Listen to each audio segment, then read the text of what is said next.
When my son mocked me at the $85,000 wedding I paid for, everyone laughed until his bride's uncle grabbed the microphone and revealed what he'd overheard in the hotel garden the night before. The text message lit up Solomon Pierce Sr.'s phone just as the steel beam swung overhead. Getting married. Her family expects something impressive. His chest tightened. His vision blurred. Foreman Isaiah's shout came too late as Solomon collapsed onto the unfinished concrete. The Memphis summer heat pressed down like a weight. Workers scrambled around him, their boots kicking up dust that clung to his sweat-drenched face. "Mr. Pierce. Someone call an ambulance." Isaiah's voice cut through the ringing in Solomon's ears. 68 years of building an empire from Mississippi mud to Memphis millions, and his only son couldn't even call to announce his engagement. Solomon pushed away helping hands. "I'm fine," he growled, though the searing pain in his chest said otherwise. His calloused fingers reached instinctively for Renata's gold pocket watch in his shirt pocket, the only inheritance he had ever received. He checked it hadn't been damaged in the fall. "You're not fine, sir. Stay down." Isaiah's firm hand kept him in place as sirens wailed in the distance. Solomon looked at the text again, the casual disrespect cutting deeper than the pain in his chest. Sol Jr. had been drifting away for years, but this felt different, calculated, cruel. The paramedics' questions were a blur as they loaded him onto a stretcher. "Call Imani," he told Isaiah. "Don't mention this to my son." 3 hours later, Solomon sat on the edge of a hospital bed, signing discharge papers against medical advice. His wife Imani stood with her arms crossed, disapproval etched on her face. "Minor cardiac event," he muttered. "Nothing to worry about. Nothing to worry about." Imani's voice was sharp. "Solomon Pierce, you collapsed at a construction site. The doctor said you need rest. What I need is to understand why our son is getting married, and didn't even have the decency to call."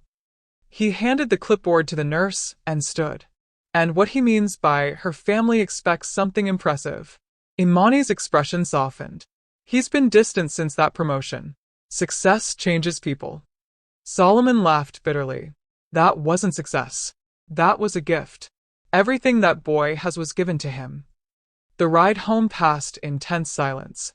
Memphis slid by outside the window, the very city Solomon had transformed with Pierce Construction's projects. Every building on the skyline, every renovated district, every new development bore his company's mark. 45 years ago, he had arrived with nothing but determination, and the pocket watch Renata had given him before cancer took her, leaving him alone with a 3-year-old son. "I'm calling him," Solomon announced as they entered their Germantown estate. Modest by his standards, but extravagant compared to the shotgun shack he'd grown up in. Imani placed a gentle hand on his arm. "Let me make you some tea first." "No," his voice was firm. "I want answers now." The phone rang 4 times before Sol Jr. picked up, distracted. "Dad? I'm in a meeting." "A meeting more important than telling your father you're getting married?" Solomon kept his voice steady. A pause. "I texted you." "You texted me. Like I'm some business acquaintance." Solomon paced the kitchen, ignoring Imani's warning look. "Who is she? When's the wedding? Where did you even meet this girl?" "Her name's Amara Holloway. Pharmaceutical sales. We met at a charity gala last year. Weddings in 3 months at the Peabody. Her family's well-connected in Atlanta." 3 months? That's rushing things, isn't it? "It's perfect timing before the quarter ends," Sol Jr. replied, as if discussing a merger. "Her family's expecting something substantial. The Holloways have a reputation to maintain." Solomon's chest tightened again. "And you don't think Pierce Construction has a reputation worth maintaining? You think we can't match their expectations?" "Dad, that's not what I'm paying for the wedding," Solomon cut him off. "All of it. Whatever it costs." Silence. Then, "That's not necessary." "It is necessary. You're my only son. I'll be damned if anyone thinks the Pierces can't provide. Bring Amara to dinner this weekend. I want to meet my future daughter-in-law. Sunday. 6 o'clock. He ended the call and sank into a chair, exhausted. Imani placed water and his medication in front of him. That's a lot of money for a boy who can't even call his father. Solomon pulled out the pocket watch, clicking it open. Inside, Renata's inscription, "Build something that lasts." "This isn't about money," he said finally. "It's about legacy. About seeing what my son is really made of when the spotlight shines on him." He made a decision that would one day destroy his son's carefully crafted image. He would pay for the entire wedding, all $85,000 of it, and finally see what Sol Jr. was really made of. A week later, Solomon and Imani arrived at their son's Atlanta condo. The sleek decor felt more like a hotel than a home. No family photos. Just expensive art Solomon doubted his son could even name. "Dad. Imani. Welcome." Sol Jr. appeared, dressed in a casual outfit that probably cost more than Solomon's first truck. His embrace was stiff, more performance than affection. "Where's the bride-to-be?" Imani asked, setting a homemade sweet potato pie on the glass coffee table. "She's—" The sound of heels interrupted him. Amara Holloway entered, and Solomon immediately understood. She was stunning, tall, graceful, but what struck him most was her eyes. Intelligent, steady, a quiet dignity that reminded him painfully of Renata. "Mr. and Mrs. Pierce, I'm so happy to finally meet you," she said warmly. "Please call me Solomon," he replied, surprised by the connection he felt. "And this is Imani. I've heard so much about Pierce Construction. Your restoration of the Civil Rights Museum was incredible." Solomon raised an eyebrow. "You know about that project?" "My father was on the board before he passed. Wesley Holloway. He always said your company was the only one that understood the history beyond just the building." Solomon nodded slowly. "Wesley, I remember him. Good man. I'm sorry for your loss." 2 years ago, she said softly. During dinner, Solomon watched closely. Sol Jr. dominated the conversation, speaking over Amara. When she mentioned wedding ideas, he redirected toward appearances and connections. "About the wedding," Solomon said, breaking the lull. "I've decided to cover all expenses." Amara's eyes lit with gratitude. "That's incredibly generous. Please don't feel obligated." "It's not obligation, it's pride." Later, as Amara and Imani discussed details, Solomon cornered his son in the kitchen. "She's a good woman," he said. "Too good for how you were talking to her." Sol Jr. stiffened. "I don't know what you mean." "You interrupted her 7 times. I counted. And when she spoke of her father, you checked your phone." "We can't all be perfect, Dad." "No, but we can try to be decent." He studied his son's face, the same features as his own, but colder. "Why the rush to marry her?" "Because I love her, obviously." But Solomon heard the calculation in his son's voice. On the drive back, Imani said quietly, "Something's off. The way he looks at her or doesn't." Solomon nodded. "I noticed too. She reminds me of Renata. Same spirit. Same kindness." Imani asked, "Are you sure about paying for this wedding? It feels like throwing money at a problem that runs deeper." Solomon pulled out the pocket watch. "I'm not paying for a wedding. I'm buying front row seats to whatever game my son is playing, and making sure that girl has someone in her corner when it all falls apart." Imani Pierce sat at the kitchen table, spreadsheets and reports scattered before her. As Solomon's business partner and Pierce Construction's financial officer, she knew the numbers better than anyone, which is why what she found made her blood run cold. "This can't be right," she muttered. Nearly $250,000 siphoned from accounts over the past 8 months. Small enough amounts to stay hidden, but together substantial. All authorized by Sol Jr. The doorbell rang. She quickly gathered the papers into a folder before answering. Imani, looking radiant as always. Dominic Reynolds stood on the doorstep, his smile too smooth. Solomon's longtime rival. "Dominic. Solomon's not here." She didn't invite him in. "Actually, I was hoping to catch Sol Jr. We were supposed to meet about the Riverside project."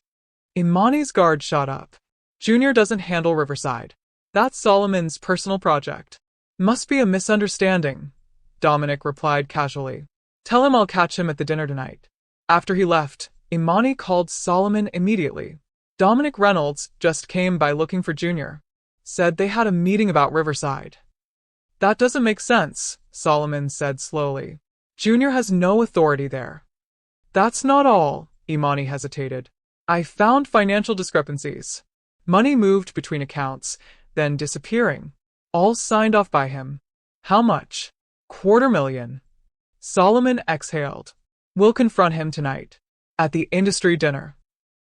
The ballroom buzzed with contractors and city officials. When Sol Jr. arrived, he was in a suit worth more than one of his father's workers made in a month. And he entered with Dominic Reynolds. Junior, Solomon called. Didn't expect to see you with Reynolds. Dad. Imani, Dominic, and I were just discussing some innovative approaches. Innovation is certainly your father's weak point, Reynolds sneered. Still building the old-fashioned way when there are so many shortcuts. Son, we need to talk. Privately, Solomon said. Can it wait? The keynote's about to start. No, Imani cut in. It can't. In a quiet corner, Solomon confronted him. Explain the transfers. And why Reynolds thinks you're involved in Riverside. Junior's face stayed cool. The transfers were for wedding expenses.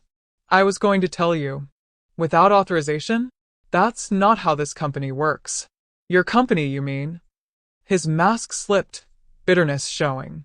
Always yours, never ours. I built it for you to inherit, not steal from. Junior straightened his tie. We can discuss it tomorrow. He walked away, rejoining Reynolds.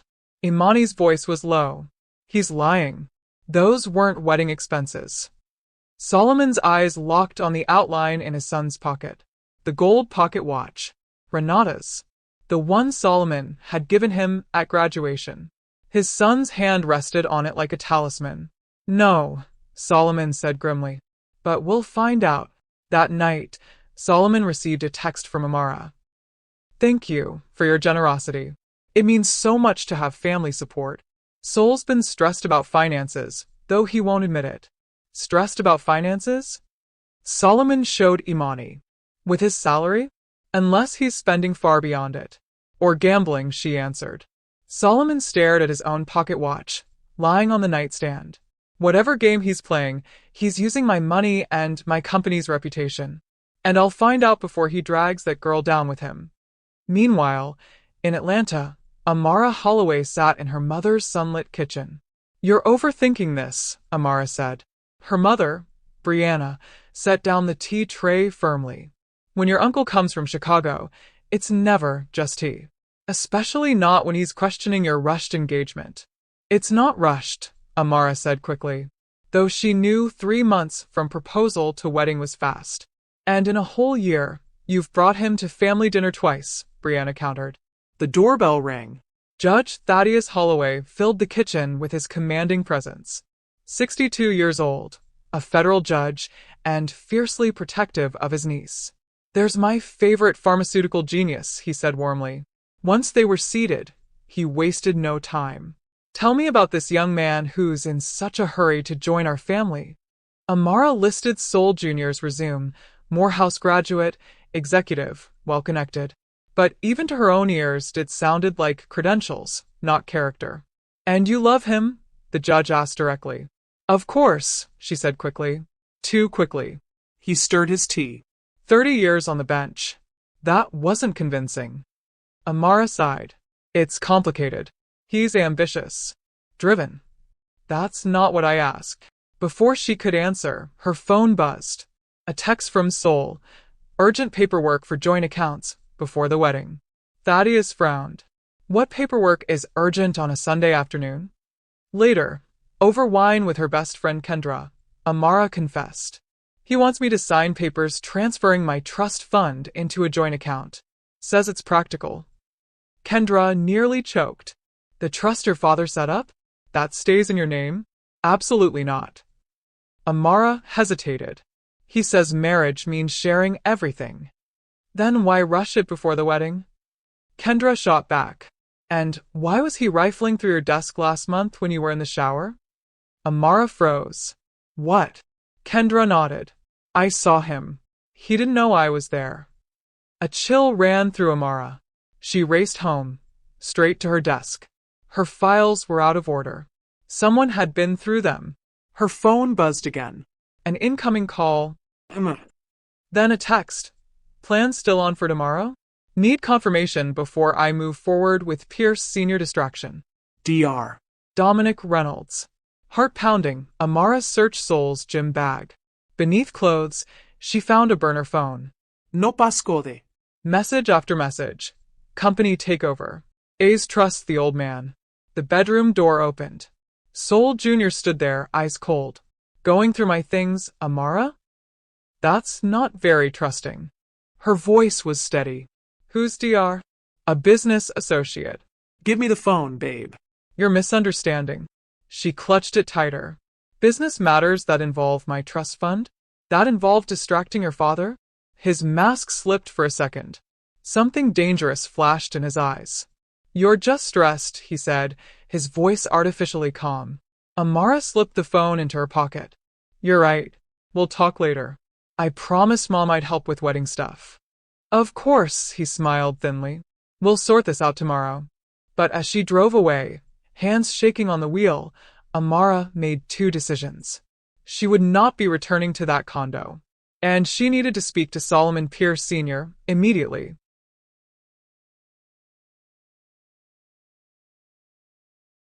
The grand lobby of the Peabody Hotel bustled with tourists and the famous duck parade, while Solomon Pierce Sr. sat with Terrell Jackson, the event manager, finalizing wedding plans. The Magnolia Gardens for the ceremony, grand ballroom for the reception. Terrell confirmed. 400 guests. Premium open bar.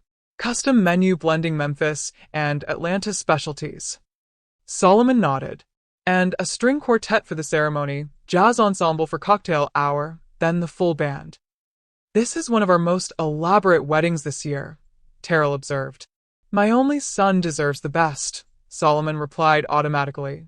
But the words felt hollow after Imani's discovery of his son's financial betrayal. The elevator doors opened. Sol Jr. appeared, sunglasses still on indoors. And beside him, Dominic Reynolds.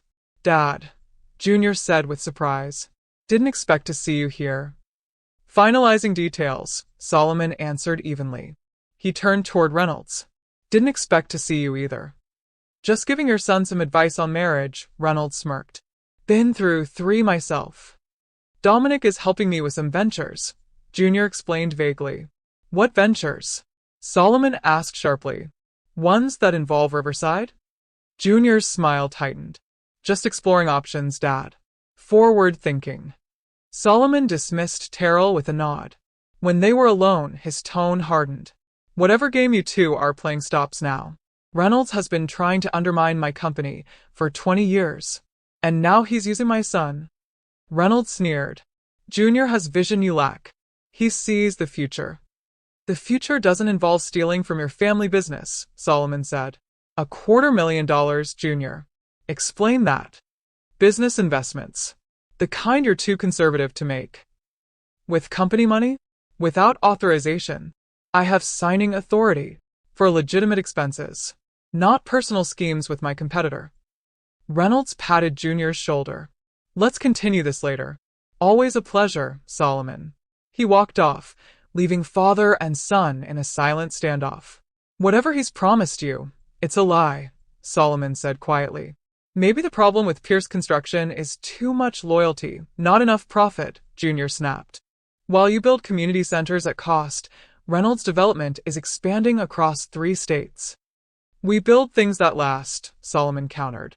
This wedding, Junior gestured around the lavish lobby, is proof of your outdated thinking.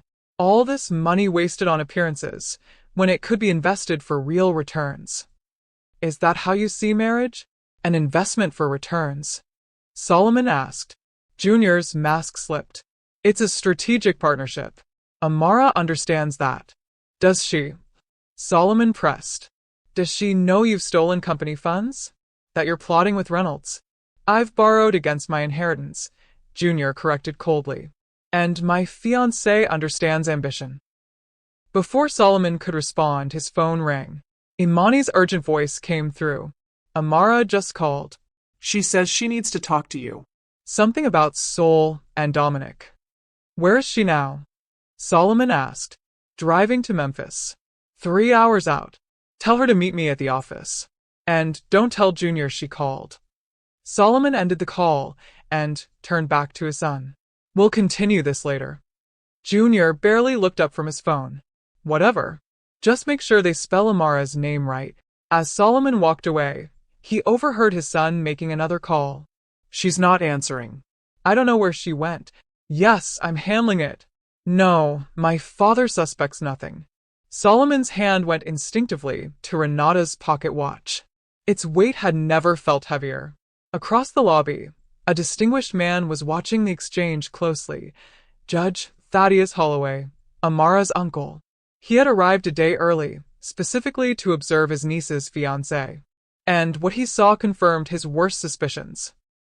The following evening, the private dining room at the Peabody sparkled under chandelier light as families gathered for the rehearsal dinner. Solomon sat at the head table, watching his son work the room with polished charm. Every laugh, every smile felt like performance. Beside him, Imani whispered, Amara's been avoiding being alone with him all day. Did she tell you everything? Enough, Solomon replied quietly. The trust fund, Reynolds, the embezzlement. It's worse than we thought. Across the room, Amara stood with her mother and uncle, Judge Holloway forming a protective barrier around her. When their eyes met, Solomon gave her a steady nod. What's our next move? Imani asked. We wait, Solomon said. The judge is gathering evidence. If we confront him now, he'll deny everything. The clink of glass silenced the room. Soul Jr. stood with a champagne flute, his voice carrying the cadence of a practiced public speaker. I'd like to propose a toast. First, to my beautiful bride-to-be, Amara. Your intelligence and grace amaze me daily. And to our families, especially my father, who insisted on paying for this extravagant affair. Solomon noted the emphasis on insisted and extravagant. My father always taught me the importance of building something that lasts. Though we disagree on what's worth building. He believes in old-fashioned methods, brick by brick, handshake deals, community reputation. Admirable values from another era. But as he's funding this wedding, I suppose we can indulge him one last time, before moving into the future. The room shifted uncomfortably as the mockery became obvious. To my father, he concluded with a smirk, who taught me what not to do. The silence was deafening. Solomon rose slowly, his deep voice steady. Thank you, son. I'm glad I could teach you something, even if it wasn't what I intended. He raised his glass. To the bride and groom. May you build a foundation strong enough to support whatever structure you choose. Guests sipped awkwardly, the tension palpable. Later, as Solomon stood by the window, Judge Holloway approached. Mr. Pierce. Judge Thaddeus Holloway. Amara's uncle. Judge, Solomon said firmly. Your niece speaks highly of you. And she's beginning to speak highly of you, the judge replied pointedly. Which is interesting, given your son's performance tonight. Solomon's jaw tightened. That's not how I raised him. No need to apologize for another man's actions, even if he's your son. The judge leaned closer, lowering his voice. Amara told me about your conversation. I've made inquiries of my own. Your son and Reynolds are meeting in the hotel garden in 15 minutes.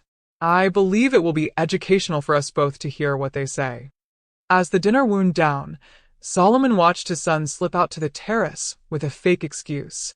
Ready? The judge asked. Solomon nodded, his expression cold. Let's hear what my son says when he thinks I'm not listening.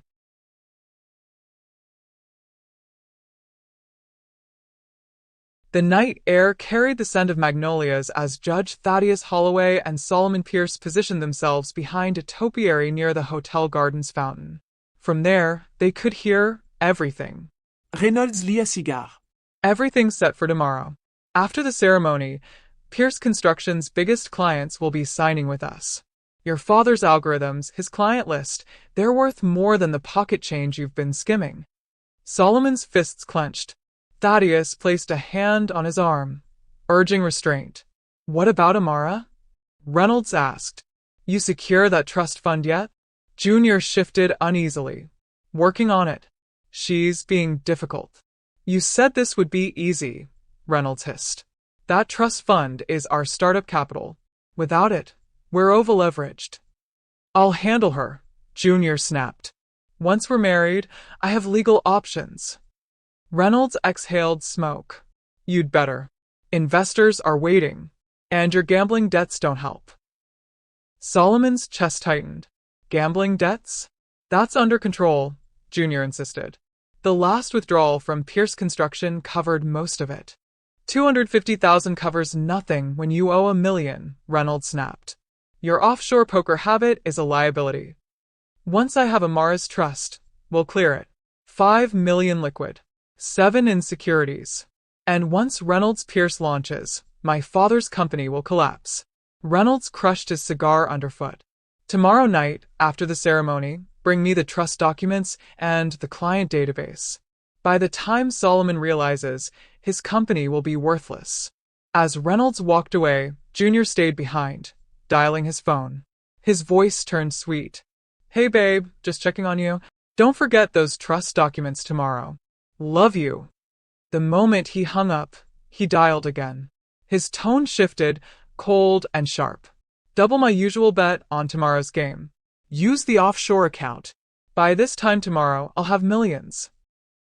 Solomon stood frozen. His son had betrayed not just him, but Amara, the company, everything he had built.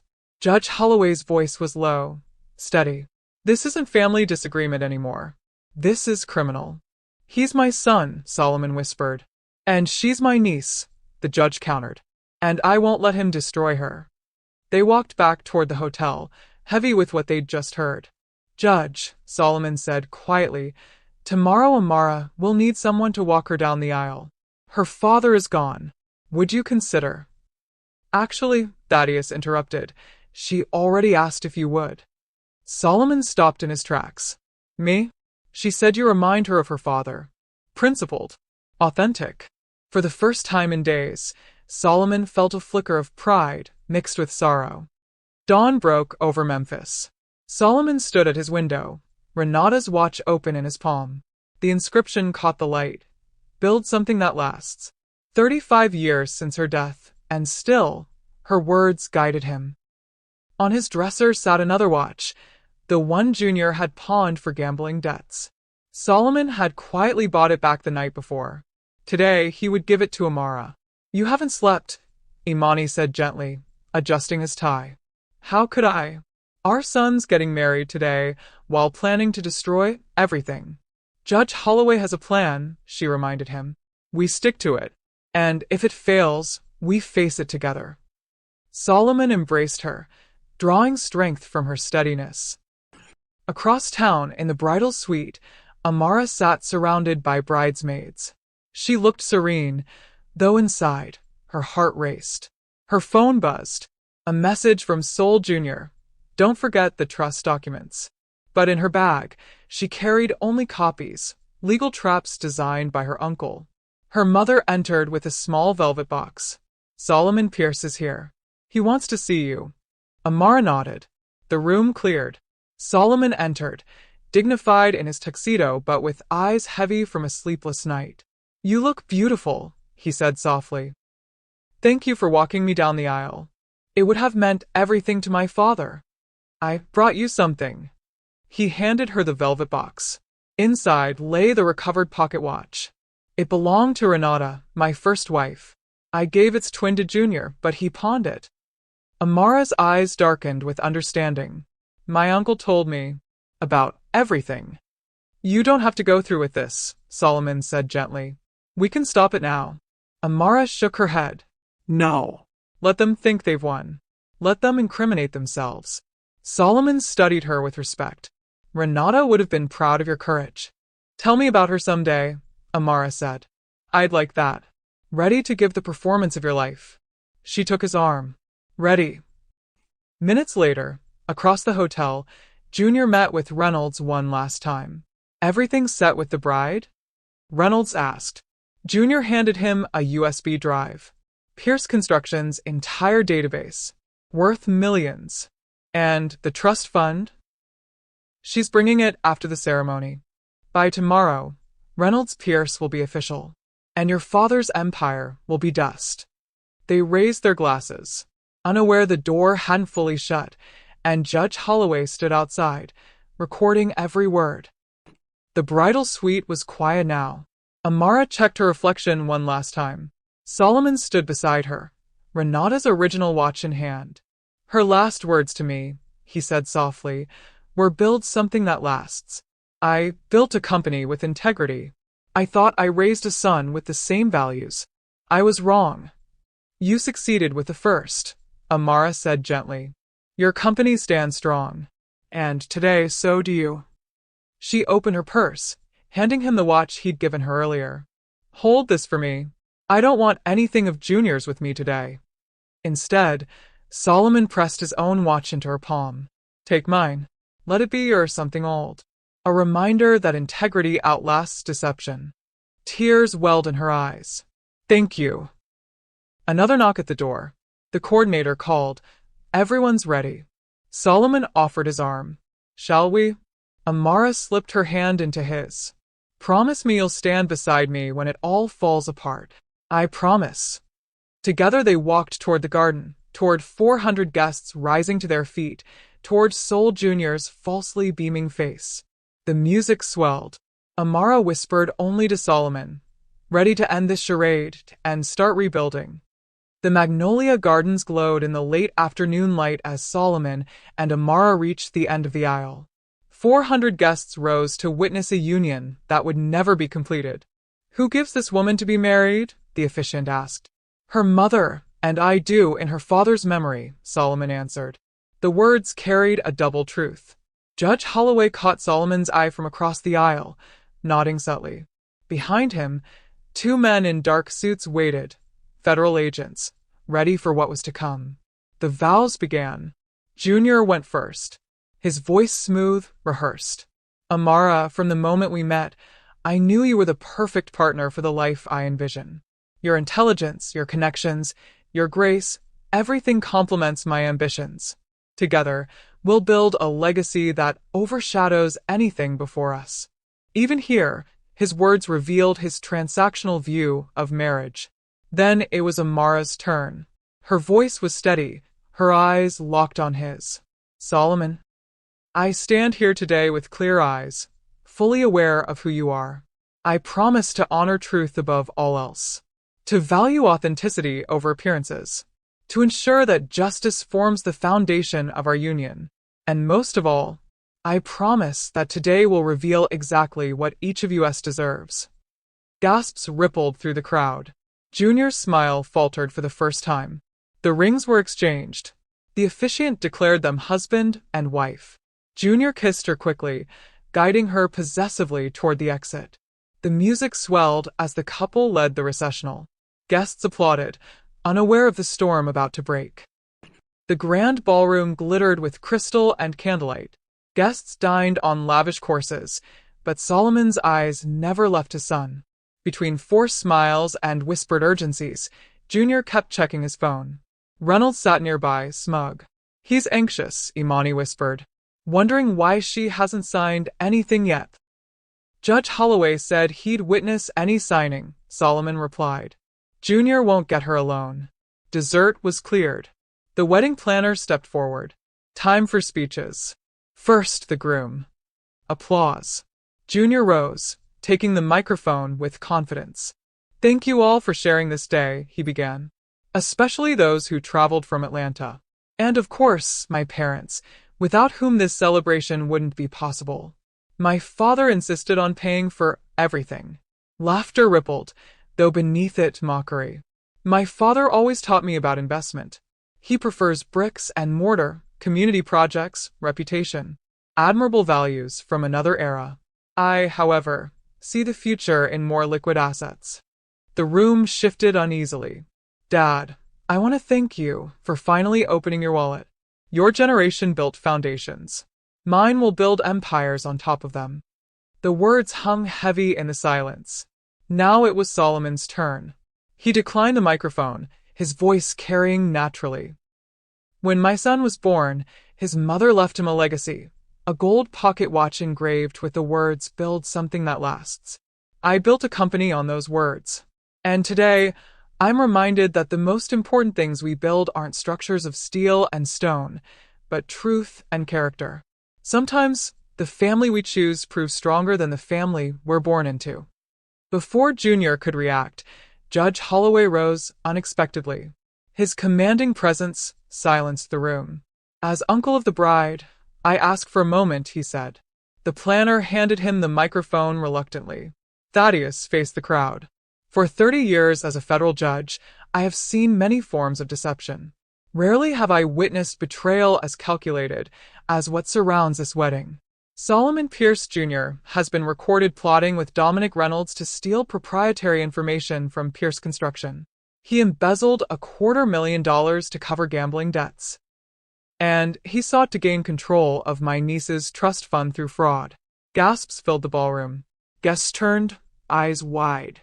Junior leapt up. "This is absurd. You have no proof." "On the contrary," Thaddeus replied calmly, nodding to the back of the room. Two federal agents stepped forward. "We have recordings of this morning's meeting, financial records, and evidence of offshore accounts." The agents blocked Reynolds as he tried to slip away. Another moved toward Junior. Junior's voice cracked with panic.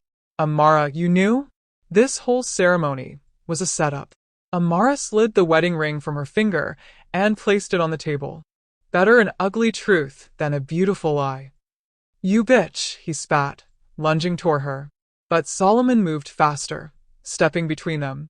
His voice was quiet, heavy with finality. "That's enough, Junior." Rage burned in Junior's face. "You never thought I was good enough to run your company. You proved that yourself," Solomon said. "Not through mistakes, but through betrayal." As agents led him away, Junior pointed back, his voice breaking. "This isn't over. You'll destroy nothing but your own name," Solomon answered firmly. "I failed you as a father if you believe wealth without work has any value." The ballroom was silent as Dominic Reynolds and Sol Jr. were escorted out. Amara stood tall, her expression steady. "I know this isn't the wedding day I dreamed of, but it's the truth I needed." Solomon pressed Renata's pocket watch into her hand. Keep it. A reminder that some things are built to last, even when others fall apart. Within minutes, the ballroom had transformed from celebration to investigation. Guests were ushered into an adjoining reception hall as FBI agents gathered evidence. Amara sat with her mother, Solomon, Imani, and Judge Holloway. Agent Kendrick reviewed notes. "The evidence is overwhelming. Embezzlement, fraud, corporate theft." Draft trust documents with forged signatures were found in Junior's possession. "Both men will face charges tomorrow morning." Brianna gasped. "He would have forged her name?" "Yes," the agent confirmed. "Her trust remains intact because she never signed."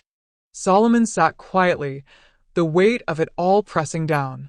He never intended to build anything, only to take. Judge Holloway's expression was grim. "I'll make sure prosecutors pursue every charge. But for now, the guests are waiting. Someone should explain what's happened." "I'll do it," Solomon said. "I paid for this wedding. It's my responsibility." Amara rose beside him. "We'll do it together. Show a united front." Together, they entered the reception hall. The room hushed. Guests waited. Solomon spoke first. "Ladies and gentlemen, thank you for your patience.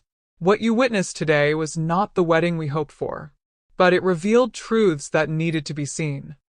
My son made choices that betrayed his family, his company, and his bride. And those choices have consequences." Amara stood tall beside him, her voice clear and steady. "I walk away today not as a broken bride, but as a woman who stood for justice. Better to lose a husband than lose myself." The guests, shocked, saddened, but moved, rose to their feet in applause. Not for the scandal, not for the spectacle, but for the courage and dignity that had shone through it. And as Solomon glanced at Amara, standing beside him like the daughter he never had, he knew Renata's words were true. Build something that lasts. Because from the ruins of betrayal, something lasting had indeed been built.